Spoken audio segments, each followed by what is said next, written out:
Hi, I'm Jason Gorber for That Shelf, and we're here to talk about The Matrix Resurrections. That shelf. So, let's go talk about The Matrix, shall we? I'm an outlier. I know most people really dig the first Matrix film of the Matrices, and the second and third one sort of left them a bit cold, particularly if they saw them back theatrically, like this old man. I didn't love the first Matrix film when it came out. I was in a silly headspace. I was in the midst of grad school for philosophy, so that wasn't helping. Existenz, the David Cronenberg film, came in around the same time. I was much more into that. If you're going to do Cartesian dualism, I was much more into that sort of dour, much more heavy sci-fi notion. I found the way that the Matrix sort of played out. The action was at the time groundbreaking and felt interesting, but I'd seen a ton of the Wei Ping stuff by that point in time. I always use it as an example, weirdly, of when I saw Reservoir Dogs, and that I'd never seen a Ringo Lam film when I saw Reservoir Dogs. So I got to go in sort of with a level of purity, as it were, of not having seen the stuff that Quentin Tarantino was frankly ripping off, homaging. Is that the word? Doing an homage. And so that I got to learn about that stuff afterwards. Whereas with The Matrix, I had sort of already been exploring all the stuff that the Wachowskis had sort of been drawing upon. And so it felt to me more redundant than anything. I felt that it didn't stick the landing. Again, this is my take on the first Matrix film. Context. The second and third ones, I think everybody got really angry at the time. Much more so than now, weirdly. At the time, they're like, what is this garbage? They both came out at the same time, and then suddenly, there's all the raving stuff going on in Zion, and they're like, we've gone from this Jesus-y figure to now, like, what the hell's going on? And again, it's hard to tell the story of a Messiah after he's a Messiah already, or she. And so, as it played out, I think a lot of people were already angry about the way the prequels and sequels were already being done at the era.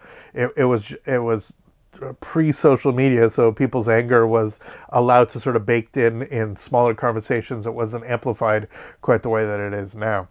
Fast forward 2 decades later, and you have a return, as it were, with the principal cast and much of the principal cast and certain narrative structures. So let me say straight up, if you haven't watched the other 3 in a long time, definitely watch them.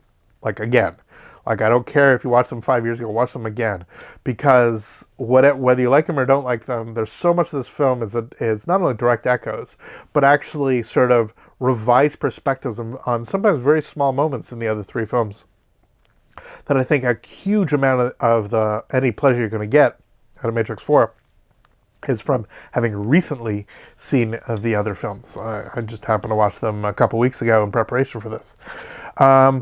And what that allowed me to do, particularly for the first hour and a bit, which is this sort of anti-nostalgia, yet obviously deeply nostalgic, postmodern, yet sort of meta commentating upon how the film exists and in what world it exists, I really dug it.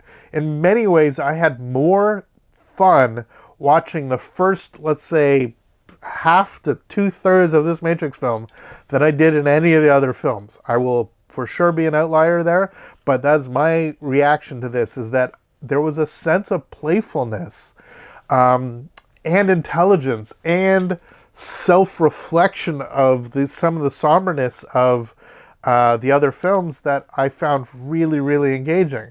And then, of course, what happens is towards the sort of last third of the film is it turns into a Matrix film, and it becomes much less interesting to me. The action sequences are shot in a much more sort of close fashion than they previously were. They're certainly less balletic. It's a lot more shaky cammy. I don't think that stuff holds up as well, but I think some of the performances are actually quite good, particularly from a usually incredibly taciturn lead who did a good job here. So who the hell is in this movie? We have obviously Keanu Reeves back, and Keanu, again, I think that post John Wick, post all the other stuff he's done, he's finding a way to do the character who's most famous for saying "whoa" and "I know kung fu," and finding more subtleties of emotion. I don't know what it is. It's not like it's like such a big draw, but you certainly believed his feeling. You believed him believing them, as it were. Carrie-Ann Moss is also back. And then you have two really interesting people. You have Jonathan Groff and Neil Patrick Harris playing essentially different iterations of the baddies, and carrying over the whole notion that the system itself programs these individuals and how they actually manipulate the way that reality is actually played out. You have Yahya Abdul-Mateen II. You have Priyanka Chopra Jonas, who again plays a carryover character, and Jada Pinkett Smith and a whole bunch of old age makeup. Again, directly carrying over that narrative. So look, did I need this film? Absolutely not. But weirdly, it made me less annoyed about some of the stuff that sort of takes place in episodes 2 and 3, as it were. It showed that not everything was smiley and happy, and that there was another level of the sort of the large group of people, particularly one particular character who believed so strongly that it became almost evangelistic, the way that the film plays out. That there was different ways of reconstituting the story, of finding complexity within something, the story, messianic story, which is much more interesting when it's made not only darker but more fragmented and more complex. And so yeah, I think that the film will be I believe it'll be responded to fairly well by fans of the series. I think that if you are not so precious about what happened before and are not so locked into what your view of the first film was, you'll respond a lot more favorably to it. Again, on a technical basis, I'm not sure it holds up quite as well, strangely enough, to the other films. This one, Lily's name isn't in the main credits here. It's Lana Wachowski, who is listed as producer and director. So I don't know what the dynamic there was about who, how that got reshaped. But like as a big blockbuster, it's one of the better ones of the season, I gotta say.